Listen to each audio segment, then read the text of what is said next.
curtes, amb el cor i amb les mans. Juguem junts sense plors, el nostre equip és el millor, ple d'amistat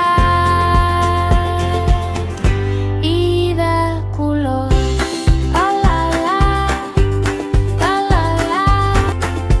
Uns sentim els sons molt forts, altres amb passes més curts.